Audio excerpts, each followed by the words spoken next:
Welcome to our channel. Today we how to set up Instantly AI outreach for automated lead follow-ups, detailed guide step by step clearly. Start by visiting the Instantly AI website and create your account. Once logged in, navigate to the dashboard. Click on the Campaigns tab to start setting up your outreach. Select Create New Campaign to initiate a new lead follow-up sequence. Fill in the campaign name and objective to keep your goals clear.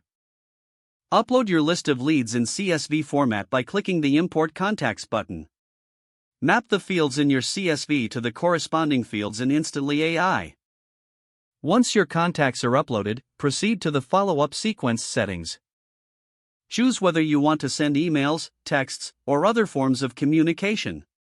Draft your initial outreach message, ensuring it's personalized and engaging. Set the follow-up times based on your target audience's preferences. Add variations to your follow-up messages to avoid redundancy and increase engagement.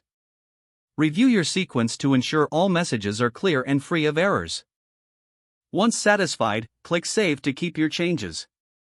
Next, set your campaign's timeline and frequency for sending messages.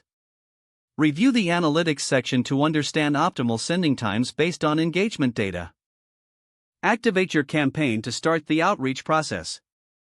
Monitor your campaign's performance regularly through the dashboard. Make adjustments to your follow-up strategy based on the analytics you gather. Finally, ensure to respect privacy regulations throughout your outreach efforts. Your Instantly AI lead follow-up campaign is now set up and ready to go. If the page does not load, refresh the browser or try again in a private or incognito window. Make sure you are using the correct email address, then retype it carefully to avoid small typos. If your password is not accepted, use the reset option and create a new strong password you can remember. Check your spam folder for verification or security emails, then complete any requested confirmation steps. Enable two-factor authentication if available to improve account security and reduce unauthorized access risk. After signing in, review your profile details so your contact information and settings are accurate and current. If you see an error message, note it down and try again after restarting your device and internet connection. Don't forget to like this video and subscribe to our channel for more step-by-step tech guides.